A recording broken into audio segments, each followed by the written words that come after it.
Guess who's back? Back again. As promised, despite doing the Indiana Jones ranking first, as per the way the poll vote went, the one y'all wanted the most was the Wizarding World ranking. Well, here it is. Now, initially, I wanted to both make this a ranking as well as how I'd compare each movie to the book, even down to saying which adaptation movie-wise is my favorite and which is my favorite of the books. But I have not been able to read the books in years. Surprisingly hard for me to get my hands on any copies of them, which I wanted to do in research for this ranking, but chips fall where they may. I can only talk about the movies as of now, because I obviously know the movies a whole lot more than I do the books. So, with that being said, here is my ranking of all 11 Wizarding World films, all the Harry Potter films, and the Fantastic Beasts films combined, from worst to best. Comment below how you'd rank this franchise, and let's do it. Coming in dead last, one of those times where I gotta agree with the majority, Fantastic Beasts and the Crimes of Grindelwald. Now, I actually do enjoy this movie for the most part. For as much as there are a lot of plot lines going on, I actually think these are all good plot lines, with the way that Dumbledore is introduced into the story, how it continues Newt Scamander's story, and all the other people from the first film. But what I do agree with what everyone says, there's too much going on. So all these plot lines with all this potential, they all get squandered because they're all competing for the limelight. And thus, most, if not all, the plot lines get underdeveloped, or sometimes, with a few of them, even end up going nowhere. But I do gotta admit, it does have a pretty cool climax at the end, with Grindelwald just gleefully murdering anyone who won't join his side, and just doing it all like he's just taking a walk in the woods. I enjoyed it for that aspect, and I liked what it set up for the future, even though we only got one more movie after this. But yeah, that's the big thorn in its side, is that there's too much going on. And talk about Johnny Depp for a second. He's not my favorite person to have played the Grindelwald character, but I did like him in the role. Say all you want about how he always gets typecasted in these sort of roles, but when he does them well, he does them well, so I gotta give him credit. And then there's Ezra Miller's character. Cool character, but the less said about the actor, the better. But all around, I like this one-ish enough, but if they had extended the runtime a little bit more, and then just took more time and put more effort into the script in a way that would allow these plot lines to breathe more, you'd be able to flesh out the potential more. I think this could have been one of the better Harry Potter prequels. The ideas are certainly there, and despite the fact that it's fighting over what it really wants to be, does it want to be a Wizarding War film about fighting Grindelwald, or does it want to be a cute little finding the cute little beasts movie like in the first film? It constantly juggles those tones in a way that's pretty uneven, but had they fine-tuned the script a little more and took more time on it, this could have been a great movie, honestly. But things being how they are, this is how it lands. Number 10, the start off to this trilogy, Fantastic Beasts and Where to Find Them. Now this is a tricky one, because when it comes to the Crimes of Grindelwald, if I'm just going purely off of entertainment factor, I actually think this is a more entertaining movie than the first one. It may be messy with the editing and the structuring and the juggling of tones, juggling what it really wants to be. So in that way, this is technically a better made film just because, at least for the plot that it's going for, it keeps itself focused. So, in a way that technically does put this a step above, but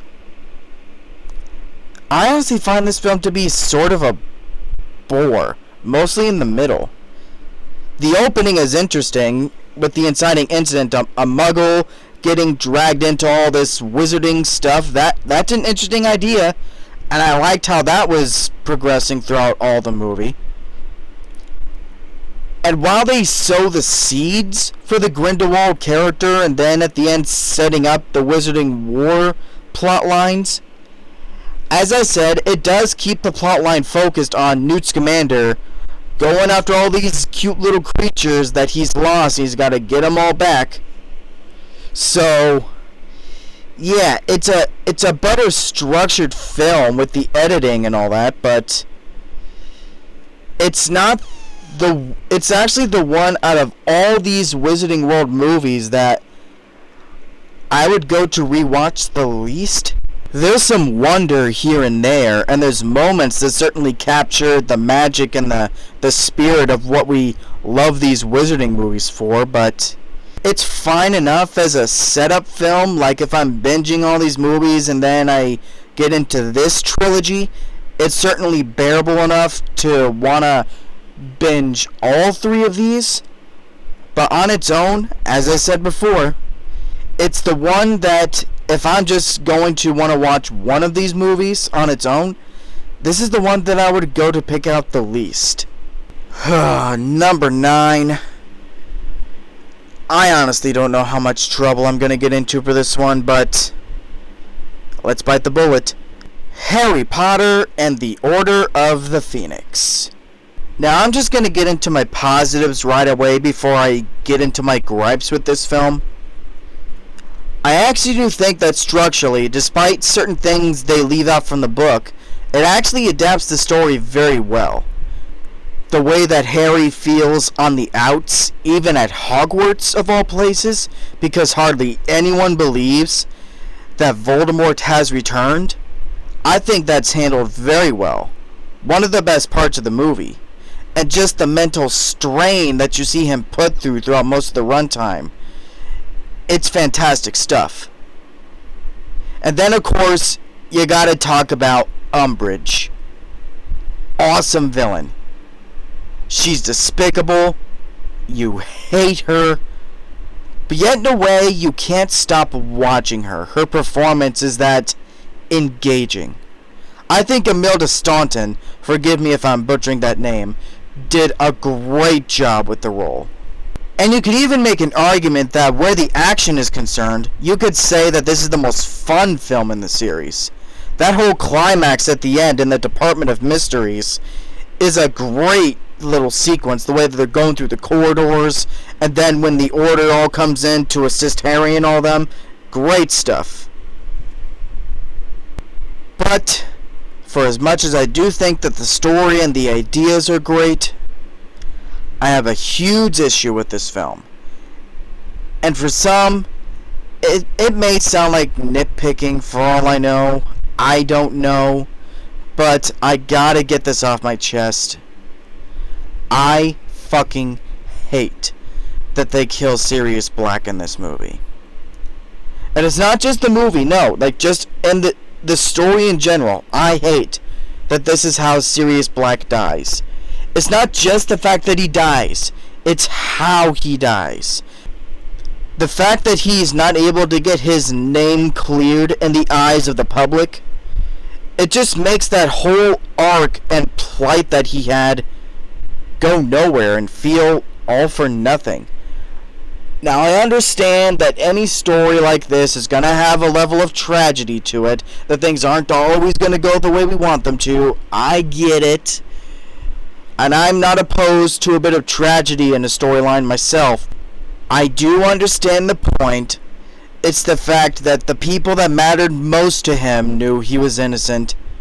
But still, per my personal preference, I would have at least cleared his name at any point, maybe in this film at the very least, and then have him live on until the Deathly Hallows part of the storyline, and he dies at the Battle of Hogwarts.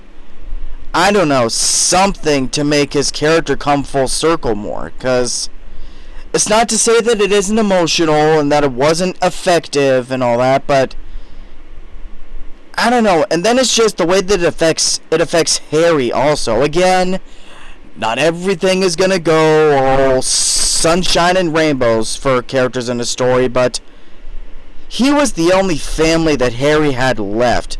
Real, genuine family that he actually cared about. I certainly get what they're going for. It's to show that he still has his friends by his side, and that they're who cares about him most. But I don't know, there's a limit for how much of a mean streak you can go in tragic storylines like this, so it just sort of rubs me the wrong way. Not enough for me to go fully negative on this film. I do like the movie a lot.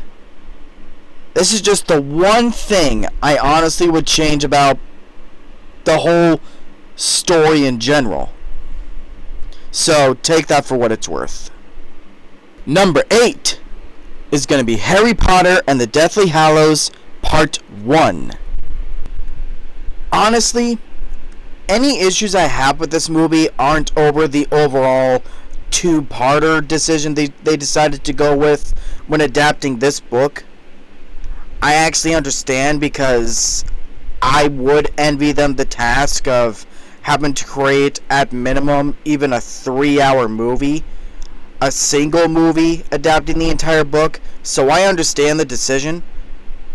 But where my issue comes in, at least with this first part, is it's kind of like the roller coaster effect. It'll be really exciting for one chunk of the film, but then kind of go into a lull for another chunk. For the most part, everything that I enjoy most about the film is all in the first half of the movie.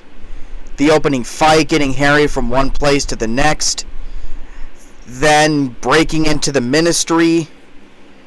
Those are all really fun sequences. And then, of course, the climax, aside from the heartbreaking death of Dobby, is exciting. But everything with them walking through the forest and then just sitting around, I understand they're in hiding and all that, and it's good for the character development. There's actually some really good, very tense moments between our trio in this film, but yeah, it's just those parts of the movie, while they are important to the narrative, that sort of dampen my enjoyment factor of the movie a little bit. Oh, and I will say that the whole sequence at Godric's Hollow is my favorite part of the entire movie.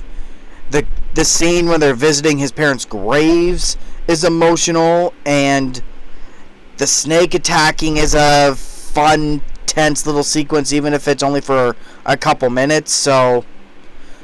But yeah, that's my favorite moment of the movie, if only for the emotional weight of it.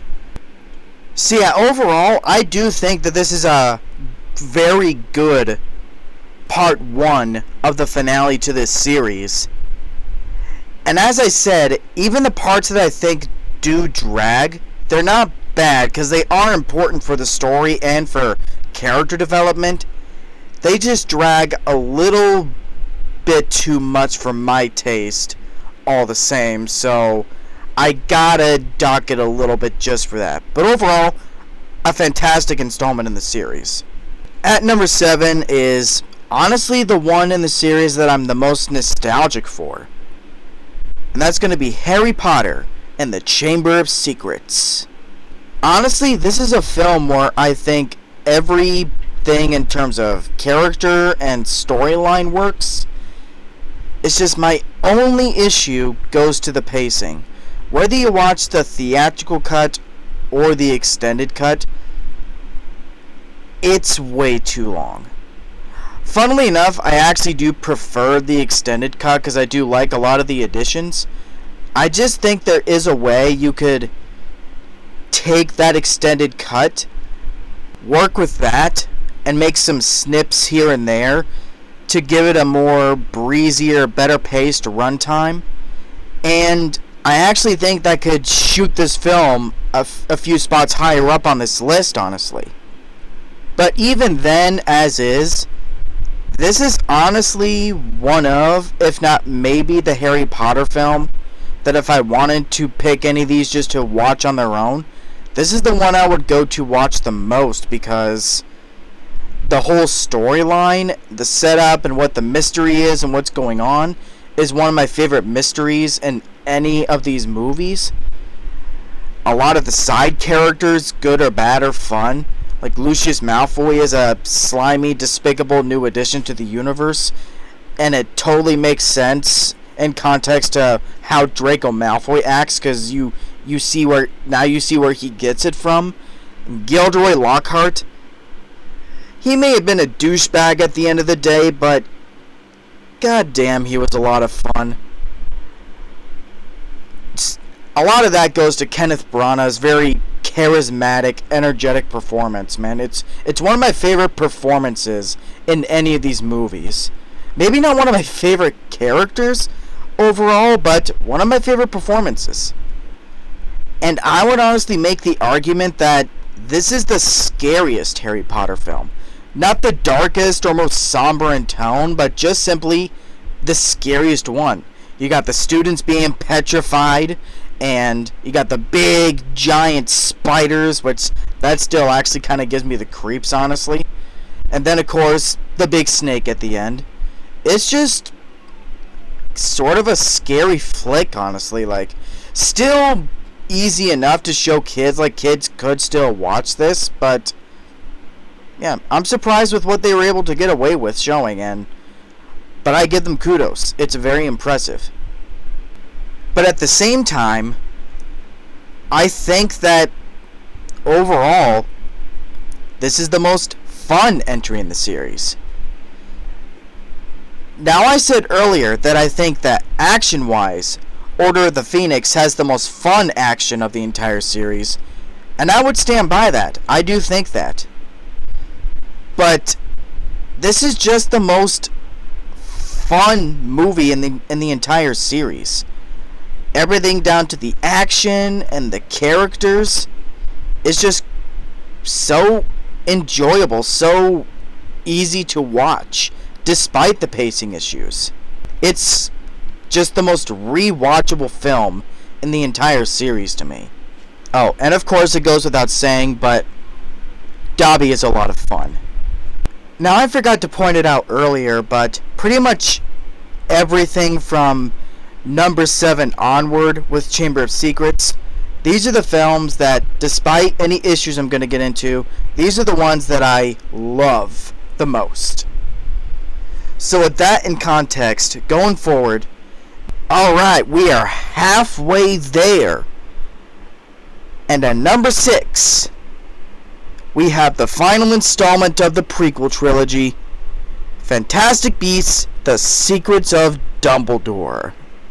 Now, right off the bat, what makes this my favorite of the three is that it took the specific issue that I had with each of the first two films and fixed both of them.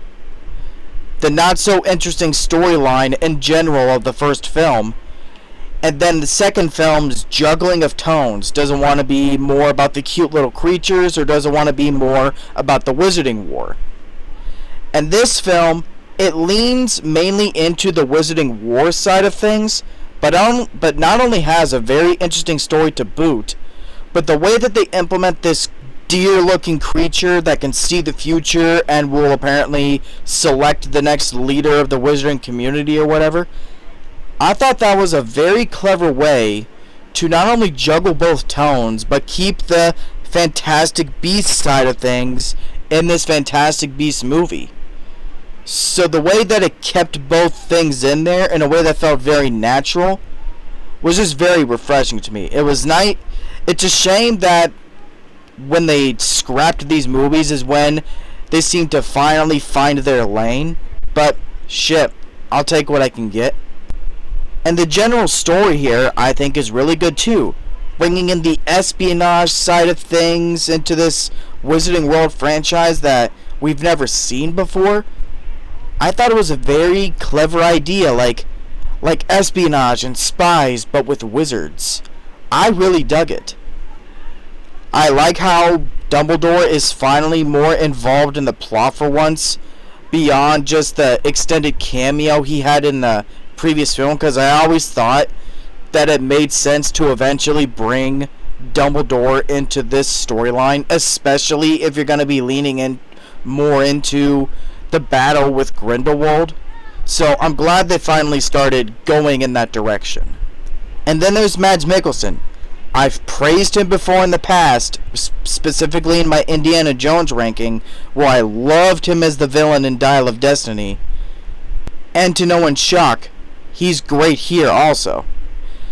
Controversy aside for why he replaced Johnny Depp in the role, as is, for what we got, I think he did great. If anything, I think he did the best job out of all the actors we've gotten in this trilogy that played the Grindelwald character. I know it doesn't make for very good continuity, why he looks different each time, but it is what it is. It is what it is. And as is, I think this is easily the best of the three, because of its more focused story, how it dives deeper into the characters, specifically Dumbledore and Grindelwald. I know it pissed a lot of people off, but personally, I don't mind that Dumbledore and Grindelwald were gay for each other, because they don't beat you over the head with it with any sort of forced agendas or statements. It's just simply a part of who they were. And despite the fact that it's only mentioned by dialogue in one scene, which I understand the complaint, though, you cut that one little bit out and it changes nothing, like it, I guess you could say it erases that entire subplot. But even with that one little scene, it does add a lot of depth to Dumbledore and Grindelwald. It explains why Dumbledore followed him for a little bit before having a change of heart, and it establishes why they won't strike against each other, at least for now. So I think this is one of the more underrated films of the entire Wizarding World franchise. I've loved it since the day that I saw it. And keep in mind, I thought I was going to hate it because of all the controversy with the actors they replaced and other things that I'd rather not get into. But regardless, if you haven't seen this one yet, I'd say check it out. Or in another instance, if you haven't seen any of these Fantastic Beasts films, then for context, watch the first two so you can get to this one. And rounding off the top 5, we have the one, the only, we got the one that started it all. Harry Potter and the Sorcerer's Stone. Or Philosopher's Stone, depending on which country you're in. This is one where I would describe it as a movie of two halves, but done in a way that really works.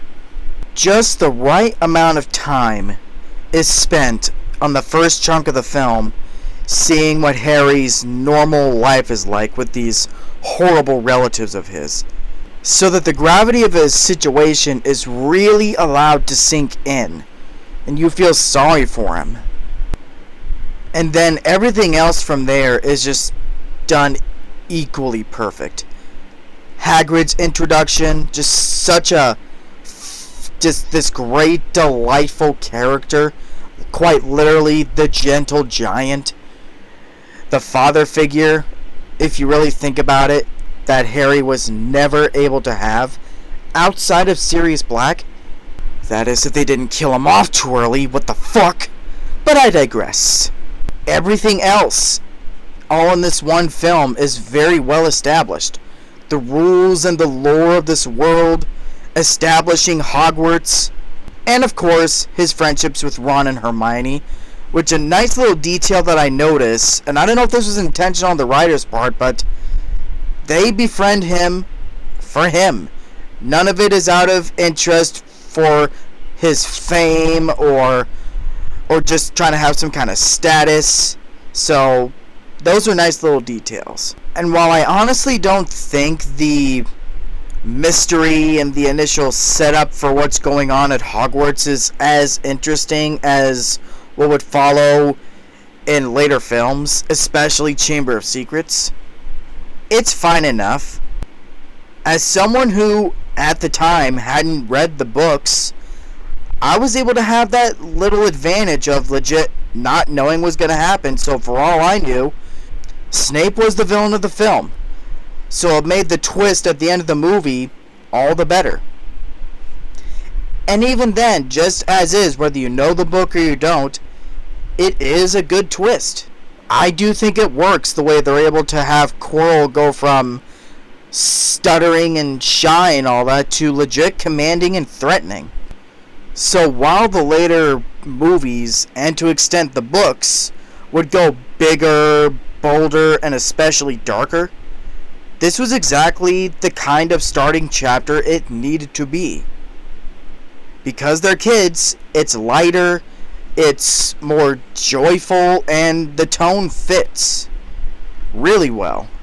I think Christopher Columbus directed it perfectly. I have no issues with anything with the pacing or the acting or the way that the story is structured. It's just one of those damn near perfect films with a damn near perfect adaptation. Number 4. Going from the beginning right to the end. Harry Potter and the Deathly Hallows Part 2. Now I'm just going to say it right off the bat. Despite some of the issues that I'm going to get into here in a minute, this is absolutely a terrific ending to this franchise and this story. A lot of the ways that the characters' story arcs, as well as just all around lore-related elements of the franchise are all wrapped up in this film are mostly satisfying. 80-20. Again, I'll get into it in a minute. The action is stimulating.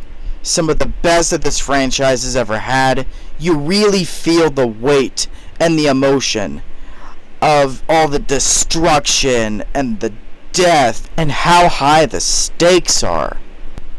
And outside of how satisfying the ending is with Voldemort finally being vanquished and then seeing how their lives have changed and 19 years later right at the very end, just in general, a lot of the franchise's most emotional moments are all in this film. Just some of the characters who do lose their lives in this film, it hits you in the gut, whether you're a hardcore fan in regards to knowing both the movies and the books, or whether you just know only the movies. It's all very powerful and emotionally potent. Especially in regards to Snape's character, which I just realized about half an hour in, and I've just now started talking about Snape, who is very possibly my favorite character in the entire franchise. Either him, Dumbledore, or Harry. Those are like pretty much a three-way tie, but Snape, again, another advantage to, at the time, not having read the books. So the twist that he wasn't evil all along, and that he was just undercover and all that, it threw me for a friggin' loop. And seeing all his backstory when Harry's looking into the thing using Snape's tears, it's ironically tear-jerking to see that this whole time he cared, even if he never really outwardly showed it. Snape has always been a very complex character that's been taken in very many different directions throughout these movies. But even if he's not in the movie as much, I think this film, either this or the film in my number 1 spot, may just be the best that Snape's character has ever been. It's these reveals in this film that really warp and change what you think of Snape, whether that be good or bad. For a lot of people, really good, given the reception to this film, and why, for a lot of people, this is their favorite one. But now it's time to get into the negatives. And there are actually quite a couple really big issues that I do have with this film that really do prevent it from being top 3, possibly even at least my second favorite of this entire franchise. My biggest issue is kind of a two-parter in relation just to the runtime, some of the pacing and editing choices, all in regards to some of the off-screen fates for a lot of the major players in this franchise, like with Fred, and then Lupin and Tonks also die, but their deaths aren't on screen. And I'm sorry, those characters were too important just to say they died off screen, like reveal, and then reveal it all later. I don't like that. Unless this is how the book sort of framed it, where there wasn't like a specific moment, or I guess like a death scene, you could call it. Like, I'd have to read the book again, which, if that's how it was, fair enough, but especially if you're going to make this a movie, if you're going to change anything, give these important characters proper fucking send-offs. And again, like I said earlier with Sirius Black, it's not to say that the reveals of their deaths aren't emotional, because they certainly are, but it could have been even more potent emotionally if we saw those deaths. We see how Harry reacts to these deaths, and we see how these deaths affect other people throughout the film, yes, but, like I said, that's another thing that would have been given more weight if we saw it happen. And hell, honestly, with a film this short, it's only, what, like 2 hours and 10 minutes? It could honestly use like another extra 10, 20 or so minutes to beef up the runtime, and use that runtime to properly send off these characters. They do make up for it, though, with the Resurrection Stone scene, which I forgot to mention in my positives. That's the most emotionally powerful scene in the entire franchise. And it sort of makes up for some of these characters either dying off screen, or in the case of Sirius Black, being killed off too early and not in a really satisfying way. These final moments he's able to have with them in spirit, so to speak, it gets to me, and I do think that works, but I still stand by what I said. We needed to see the fates of a lot of these characters on screen. And then this other issue I have, which I guess you could call more nitpicky than anything else, but it is still enough of an issue for me to call it a negative. Everything in the ending is great. As I said earlier, the way Voldemort dies, the way they round out all these storylines and character arcs, all great stuff. It's a satisfying ending. But one moment that I was really hoping to see, because it was one of my favorite moments that I do remember from the book, is when Harry uses the Elder Wand to repair his own. Because hell, it's the most powerful wand in the world. It's totally believable that it could repair other wands, so, get Harry his wand back. Which, I would have been fine with him not getting his wand back and he just kept the Elder Wand. Maybe that would have been an interesting change. But not only does he not use it to repair his own wand, but then he destroys the Elder Wand for reasons. Maybe the point they're trying to get across is that he doesn't want to risk being corrupted by its power or anything, or whatever, but which, fair enough, but it's still a moment that I'm not satisfied with. Yeah, I guess we could assume that he just gets another wand somewhere, But I don't know. That could have been another great emotional moment to cap off what has already been a very potent, emotional, and powerful third act in this movie, is to see him get his wand back. That would have been like icing on the cake on top of everything else. I guess, like, not enough to, like, fully ruin the movie or even ruin the ending entirely for me, but it's just still something. It's just a change that really left me feeling sour. It left a bad taste in my mouth. But those admittedly major issues aside, it still doesn't change or sour the fact that this is still otherwise a great, potent, emotional, powerful finale to this saga that people have loved for that past decade. Alright, top 3, baby. Here we are. And ironically, coming in at number 3, and I swear this wasn't on purpose, Harry Potter and the Prisoner of Azkaban. Let me ask you something. Especially if you're a Tim Burton fan, or whether you're a fan of him or not, we all have those movies, right, where we swear if we didn't know who actually directed it, we would assume, or at least feel like it was a movie that was directed by Tim Burton. This is one of those films for me. But I mean that in the most complimentary way. Even to the guy who actually directed it, Alfonso Cuarón. Again, I apologize if I'm butchering that name, but I really like the new flavor tonally that he brought into this series.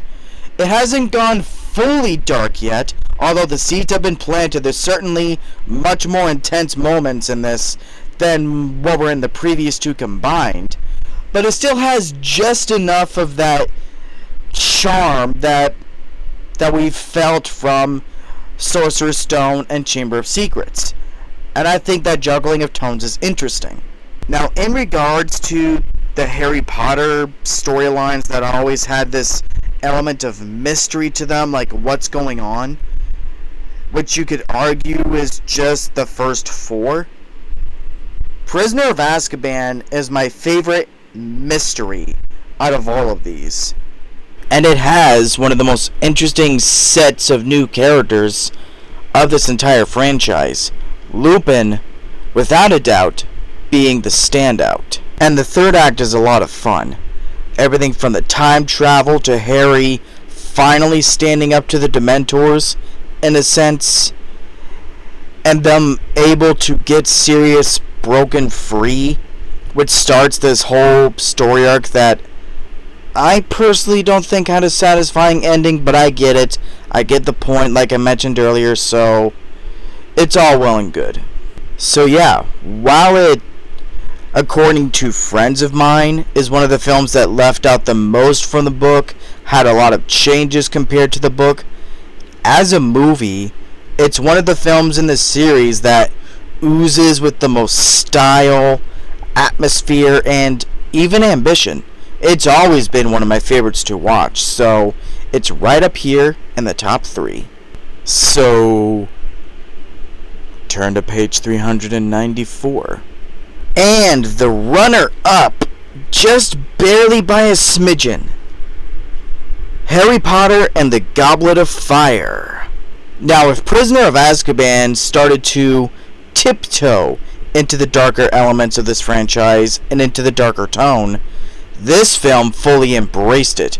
Holy shit, things got serious, while still very reasonably leaving some room there for some humor. Very specifically, the high school type humor, asking the girl out, asking them to the dance. That whole element of the film was very funny, and it was very interesting seeing these now older characters go through that stage of life, asking out girls, taking them to a dance. They even in certain ways, look and view at some of their friends differently. We start to see how things change. The dynamics between all these characters are starting to change, whether for better or for worse. And the whole Triwizard Tournament is the most exciting part of the movie. I loved this so much. And it was very interesting to see, once again, how Harry is put on the outs because everyone thinks he was able to weasel his way into the competition, despite obviously the fact that no one under the age of 17 can apply to compete. And Cedric Diggory, I think, is one of the best characters in the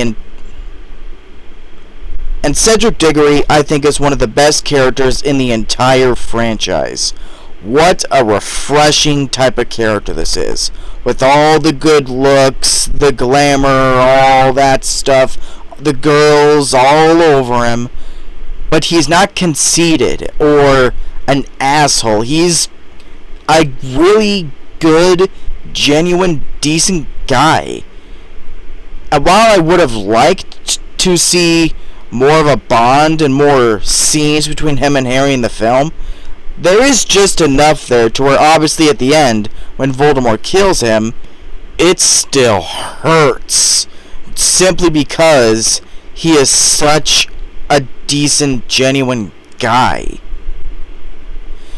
And let's talk about Voldemort for a second, which I just realized I haven't yet on this list, but I figure now is actually the perfect time to, since he, for all intents and purposes, makes his debut in this film, at least in the form we see him as for the rest of the series. Ralph Fiennes plays it perfect. Whether or not this is how you imagined him sounding like from the book, or how he looks from the book, Ralph Fiennes brings his A game, and it is one of the best performances in the entire franchise. Now let's talk about the performance that, at least in my opinion, steals the entire movie.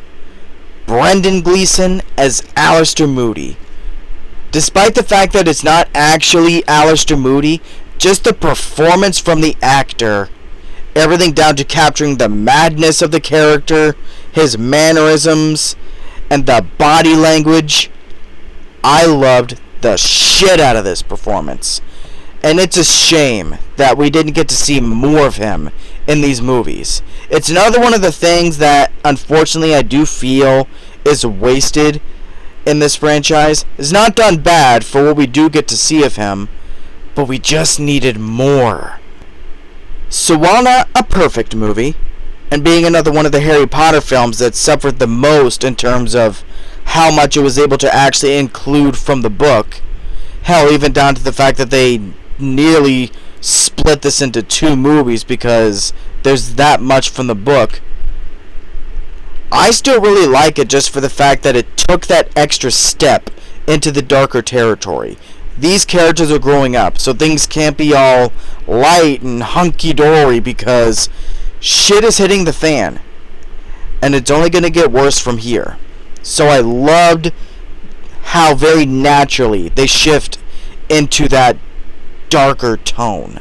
And taking the crown, the top spot, numero uno. I honestly don't know if this would be controversial or not, or if it would piss anybody off, but fuck it, it's my pick. Harry Potter and the Half-Blood Prince. Now there's 2 reasons why this is not only my favorite Harry Potter film, but why it's just my favorite of the entire Wizarding World franchise. For one, it's just the story in general that I've come to enjoy the most. Everything down to just the general mystery of what the Half-Blood Prince is, as well as the increase in Death Eater attacks, and Harry and Dumbledore teaming up to find the rest of the Horcruxes, and plus the fact that we finally get a deeper dive into the psychosis of Tom Riddle, and we find out more about his past, thanks to the introduction of Horace Slughorn, which I think is another one of the best characters in the entire franchise. And even some of the emotional turmoil that goes on between the characters in this film.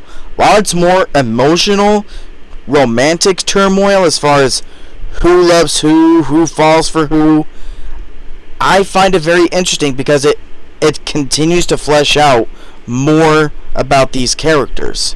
And then before I get into the absolutely heartbreaking downer of an ending, I gotta talk about Snape for a second because I think he steals this movie, not just with the performance from Alan Rickman, may he rest in peace, but just the way the character is written. He's at his most interesting here. Which I know that says a lot because I at least think he's always been very interesting in each movie. Just the way that they've continued to build him up more and flesh him out more in each movie. But this is the peak of it.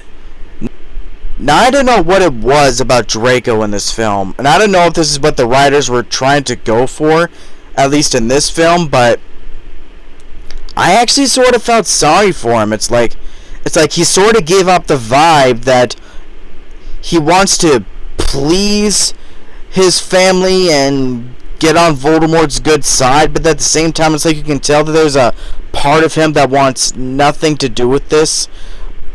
But at the same time, he goes along with it because he's terrified of what will happen if he fails. And then we gotta talk about that ending. That heartbreaking, downer ending, man. Another instance of where I'm glad that I didn't read the books first, because when Dumbledore died, I literally did not speak an entire word for the rest of the movie. It left me speechless because it's a turn of the tide type moment. It not only leaves Hogwarts vulnerable, but you can tell that the impact that it will have on the entire wizarding world is going to have severe, horrible repercussions for how vulnerable it leaves them.